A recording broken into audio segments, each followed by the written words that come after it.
Embajador de Honduras en México, él es Alden Rivera Montes, para que nos dé un poco el panorama de lo que está ocurriendo con la caravana migrante. Primero, pues para ver cómo está esta situación, Alden, pues también es un hondureño representante del gobierno de Honduras en México. ¿Cuál es tu visión, tu postura de lo que está ocurriendo con esta caravana? Alden, buenos días. Sí, muy buenos días y muchas gracias por la participación en su programa. Pues estuve ayer en Huixtla, en horas de la noche. La caravana tiene un tamaño aproximado de unas 4,000 personas. Llevamos un donativo importante de ayuda humanitaria para todos los connacionales hondureños. Tratamos de entrevistarnos con los dirigentes de la caravana, pero fue totalmente imposible. Sin embargo, al momento de llegar, alrededor de 200 personas nos manifestaron el interés de querer regresar a Honduras. Así que el día de hoy estamos trasladando buses a Huixtla con las personas que se quedaron ahí, alrededor de 200, que van a ser trasladadas a Honduras como parte de un servicio que está ofreciendo el gobierno hondureño para todos aquellos que decidan desistir de la caravana. Desistir sobre todo por el convencimiento de que el trayecto por México será un trayecto complejo, dadas las intervenciones que probablemente iniciará el Instituto Nacional de Migración al considerarlo ya en ese momento como migrantes irregulares. Es probable que muchos desafortunadamente sean asegurados y trasladados a estaciones migratorias y luego retornados a los países de origen.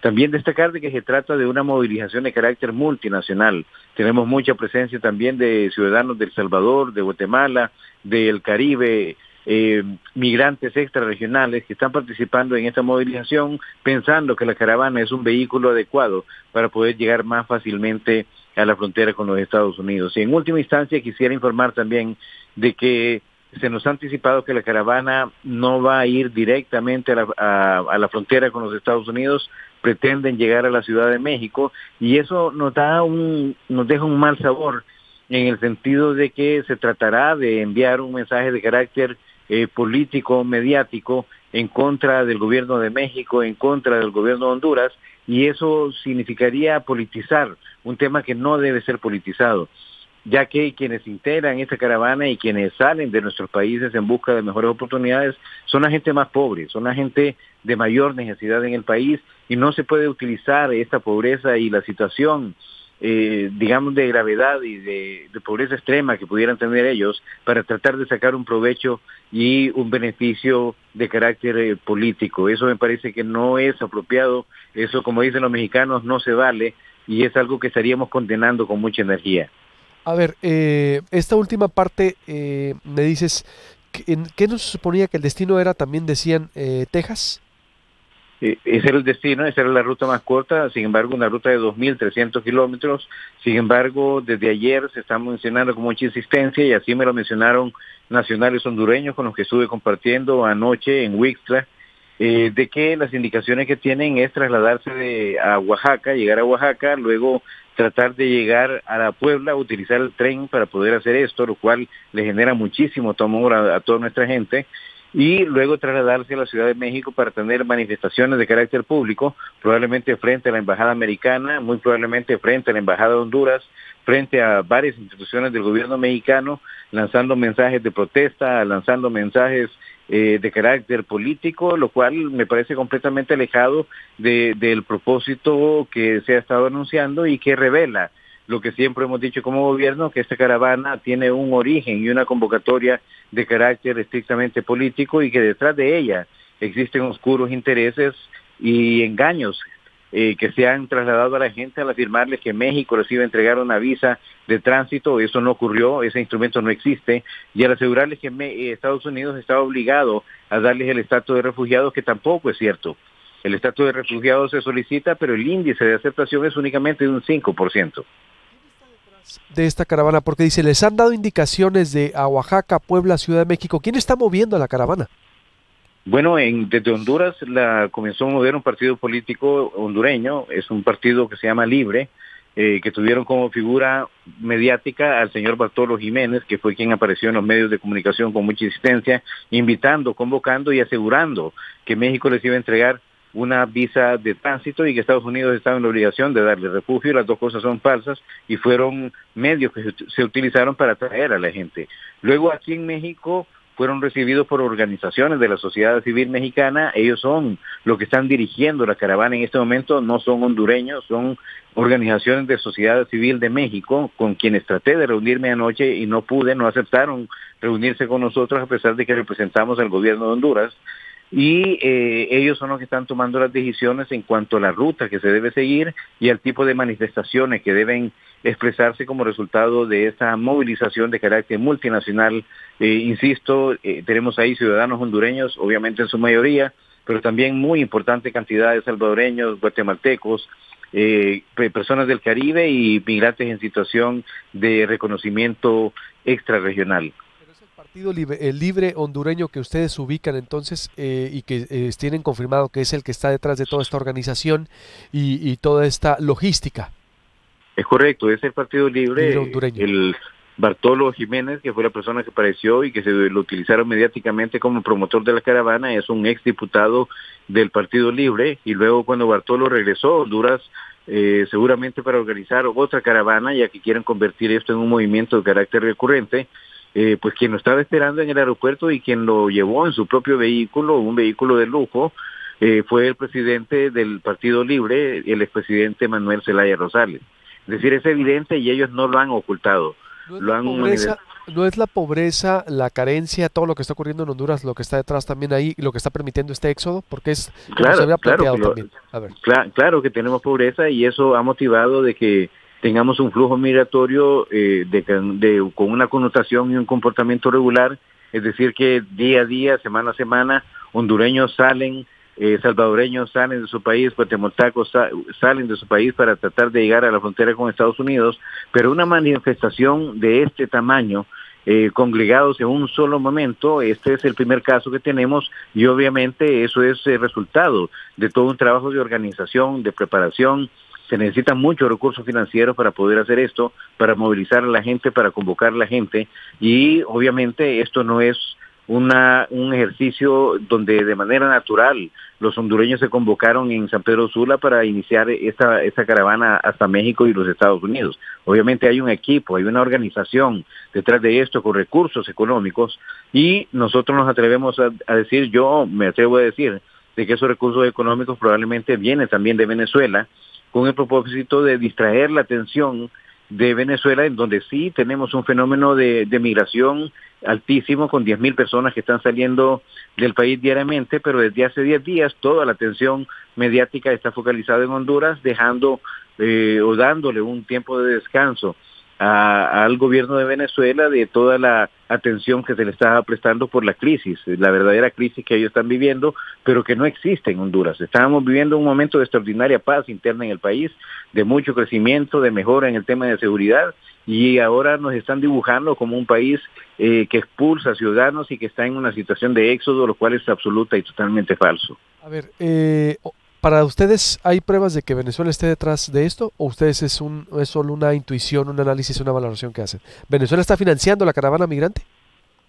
Yo diría que tenemos elementos como para poder afirmarlo mediáticamente sin temor a que eso se convierta en un problema de carácter internacional, ¿verdad? Hay una vinculación permanente del Partido Libre con el gobierno de Venezuela, eso es algo evidente, manifiesto, y no tenemos duda de que esa situación se está dando, se está produciendo y que están haciendo un daño terrible, no solamente a Honduras como país, sino a miles de familias hondureñas que, engañados, iniciaron este flujo migratorio y que ahora están enfrentando unas dificultades tremendas, ¿verdad? Anoche estaban durmiendo en las calles miles de personas en situaciones de verdadera calamidad, ¿no? Por eso, pero esa vinculación a ustedes los llevan a sospechar que Venezuela está financiando la campaña a través del Partido Libre está financiando la caravana migrante a través del Partido Libre. Sí, es una sospecha, sospecha en firme, y yo la repito y la reitero en su programa. ¿Hay de alguna manera alguna pista, no sé, de que si a alguien se le está entregando dinero, de reuniones, de logística, de testimonios, o solo sospechas por los vínculos históricos? Bueno, en primer lugar, lo sospecha por los vínculos históricos, pero también usted comprenderá de que todos los países tenemos servicios de inteligencia. México tiene servicios de inteligencia, Estados Unidos tiene servicios de inteligencia, los países centroamericanos tenemos servicios de inteligencia y la comunicación entre todos los países arroja información que obviamente nos hace darle más fuerza a lo que se inicia como una sospecha por una relación y un vínculo de carácter histórico. ¿Financiamiento y organización? ¿En financiamiento y organización? Pues yo no me atrevería a dar ese tipo de detalles, pero con toda seguridad, una relación en firme y un propósito oscuro detrás de todo este ejercicio de convocatoria de hondureños y que luego fueron sumándose salvadoreños también y guatemaltecos con esas premisas de engaño, de que México de nuevo, y disculpe que insista tanto, les iba a dar una visa de tránsito, la figura que no existe, y asegurarles que Estados Unidos estaba obligado a concederles una condición de refugio. Eso no se hace, ¿verdad? Eso es imperdonable. Y eso es lo que estamos señalando. ¿Con qué fines ese propósito oscuro? ¿Con qué fines Venezuela está detrás de todo esto? Bueno, usted dice, tenemos servicios de inteligencia, cruzan información. ¿Con qué propósito lo está haciendo Venezuela, lo está haciendo el Partido Libre de Honduras, todo esto? Pues en primera instancia con un interés político interno en Honduras, obviamente una intención de desacreditar al gobierno, una intención de crear condiciones de inestabilidad interna en el país y una intención de consolidarse como una alternativa electoral para las elecciones dentro de 3 años. Es un proceso que se está iniciando y ellos necesitan fortalecerse ya que se han estado debilitando mucho hacia el interno del país. Y en segundo lugar, una situación de carácter internacional en donde prevalecen el interés de tratar de distraer la atención mediática y la atención del mundo de Venezuela y focalizarla desafortunadamente en Honduras, en donde sí, para desestabilizar el país y crear una imagen internacional de que en Honduras se vive una crisis que, si ustedes visitan Honduras y ven los números de Honduras, es totalmente inexistente.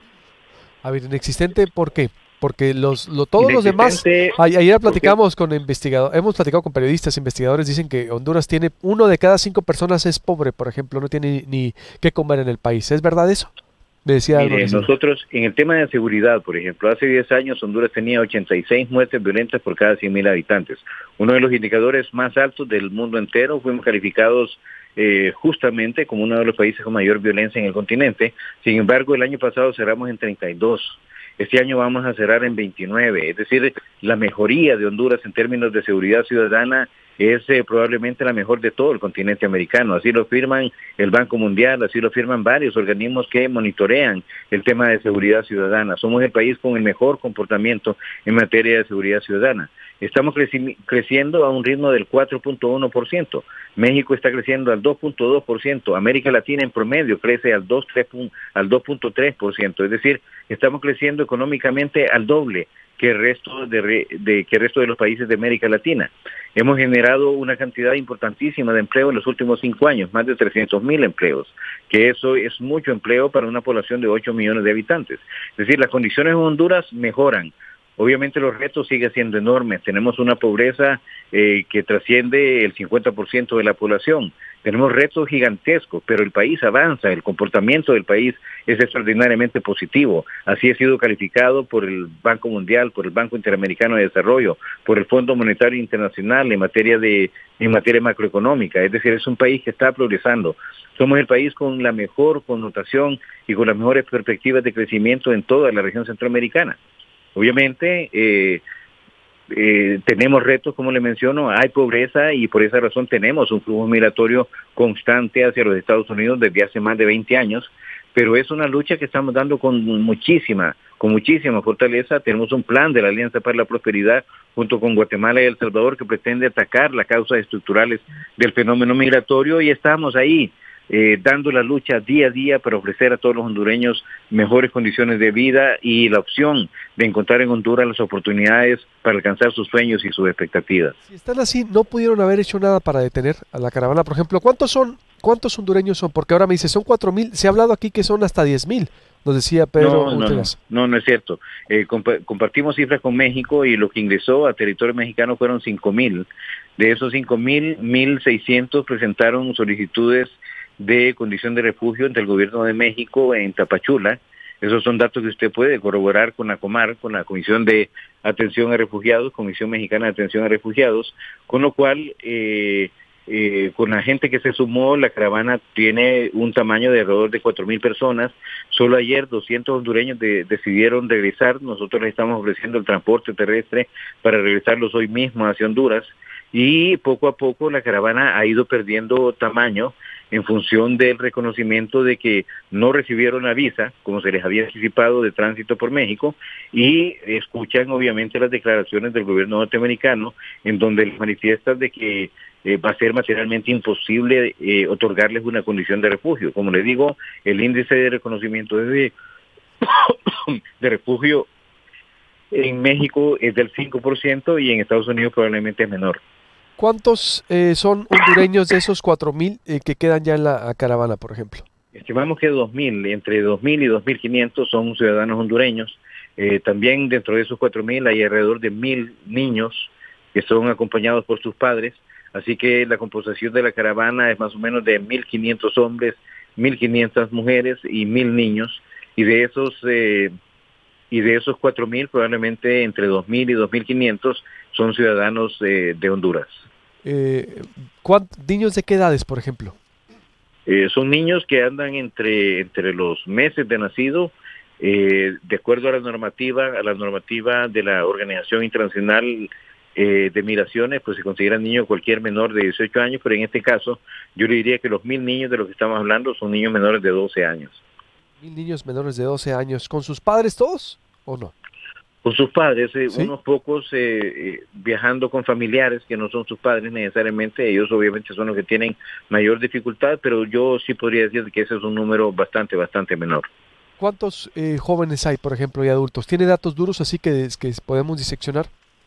Son estimaciones, obviamente no tenemos un censo de la caravana, es imposible tenerlo, pero como le menciono, son 1,500 adultos de sexo masculino, 1,500 mujeres de sexo, redundante, lo voy a decir redundantemente, y 1,000 niños que podrían andar con edades entre los meses de nacido y los 12 años. Los 12. Bien, eso es lo que tenemos entonces. 1,500 de adultos, 1,500 mujeres, 1,000 niños. ¿Es todo? ¿Adolescentes, por ejemplo? ¿No hay adolescentes por ahí?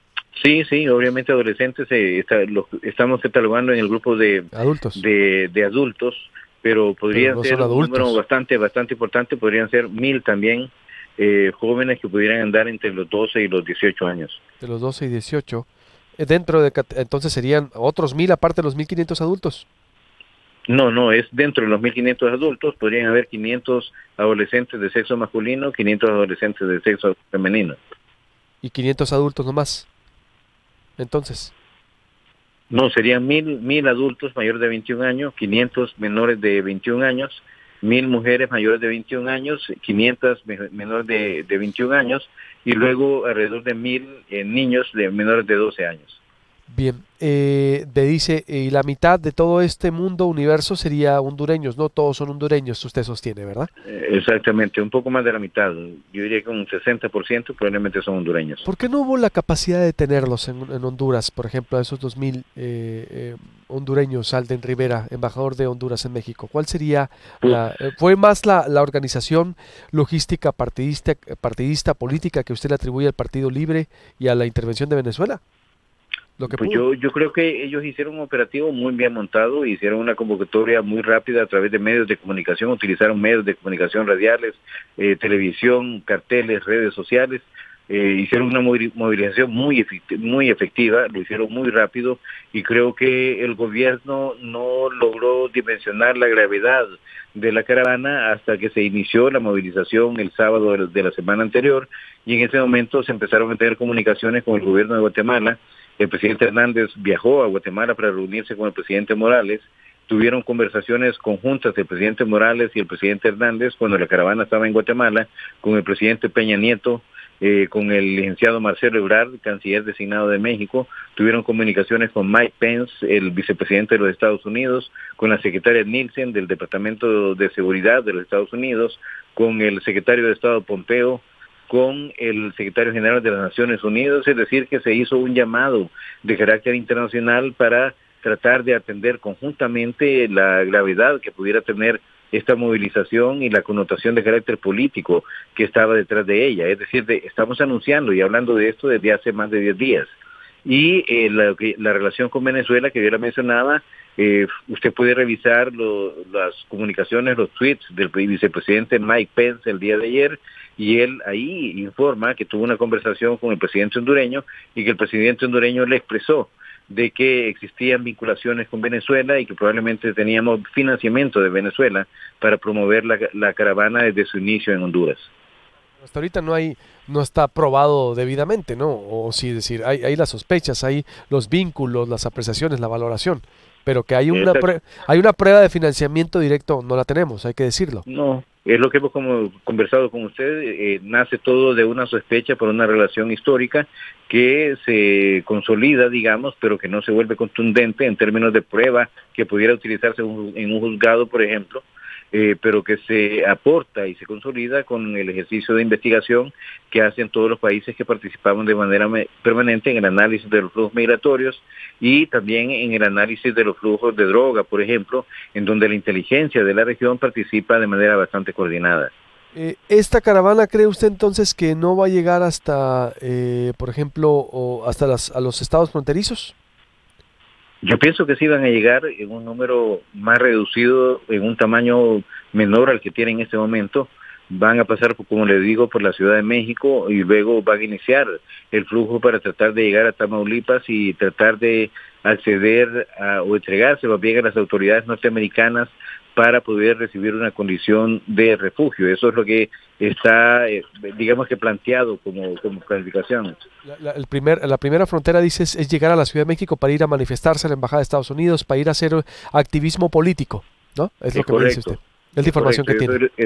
De hecho, usted puede buscar también las declaraciones del señor jefe de gobierno de la Ciudad de México el día de ayer, en donde informa de manera pública de que se están preparando para la llegada de la caravana. Es decir, ya hay información de que está circulando y que nos dice que efectivamente la caravana va a pasar y va a estar probablemente un par de días en la Ciudad de México. ¿Va a llegar hasta Sonora? ¿Qué información tiene? ¿Trae la ruta Sonora, Baja California, Tijuana? Yo lo que entiendo es que sería por Tamaulipas, ya que es el punto más cercano, es la ruta más cercana. Ya trasladarse a Sonora a Tamaulipas pues implica miles de kilómetros más de recorrido y no estarían en capacidad de poder hacerlo.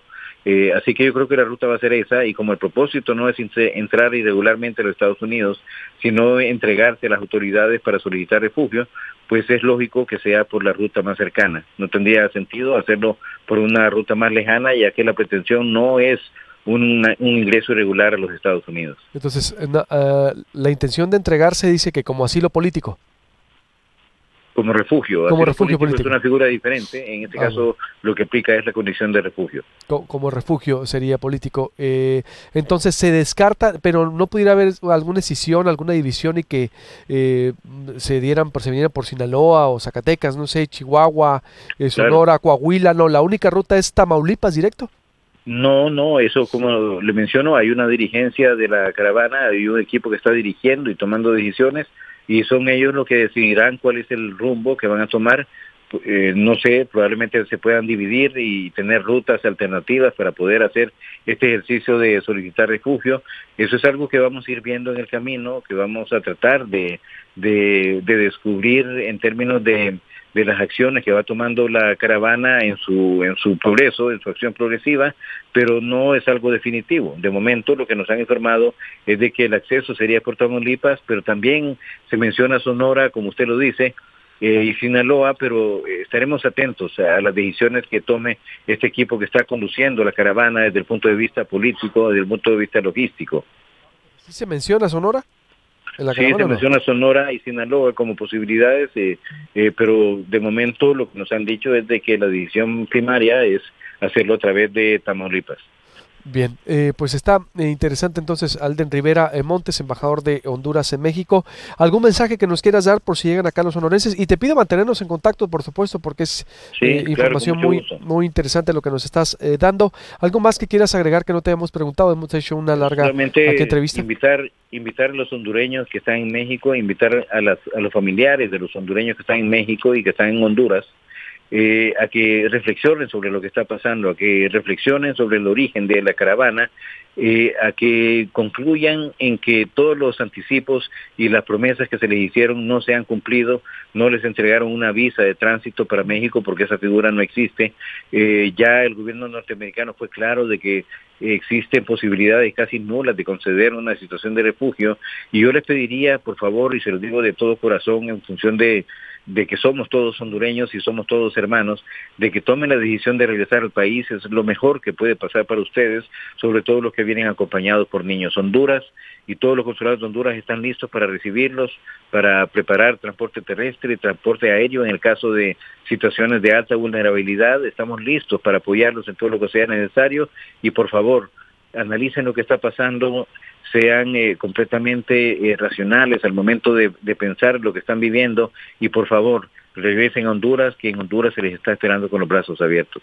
Bien, ¿qué dice el presidente al respecto? Que ya lo contactaremos y nos ayudas también. ¿Qué dice el presidente de Honduras de todo esto? Ha estado dirigiendo todo lo que está pasando. Hemos estado recibiendo instrucciones directamente del presidente de la República. Una gran cantidad de su tiempo está dedicada al seguimiento de esta caravana, a las comunicaciones con los presidentes de los países que estamos involucrados, digamos, en esta movilización de carácter multinacional, hablando con el presidente de El Salvador, con el presidente de Guatemala, con el presidente de México, el presidente Peña Nieto, con el presidente electo y con el canciller designado, con autoridades norteamericanas, tratando de conciliar y hacer una especie de llamado internacional, que es algo que probablemente veremos pronto, convocando a la comunidad internacional a que se analice con profundidad el fenómeno migratorio que se da en el Triángulo Norte de Centroamérica, y la posibilidad de que podamos desarrollar de manera conjunta un programa que impulse condiciones de desarrollo en Centroamérica y ataque las causas estructurales del fenómeno migratorio. Esas son las tareas en las que está involucrado el presidente, con mucha energía, con mucha dedicación, con muchas horas de trabajo, de manera permanente, desde que se inició esta caravana hace una semana. Muy bien, te agradezco mucho y estamos en contacto. Alden Rivera Montes, embajador de Honduras en México. Muchas gracias, buenos días. Buenos días, muchas gracias a ustedes. Buenos días, corte y vuelvo con más información. ¿Qué dijo la alcaldesa? Que cómo podemos sensibilizarnos ante este hecho, que la información que ha dado el embajador cambia también mucho la perspectiva de lo que estábamos escuchando en los últimos días.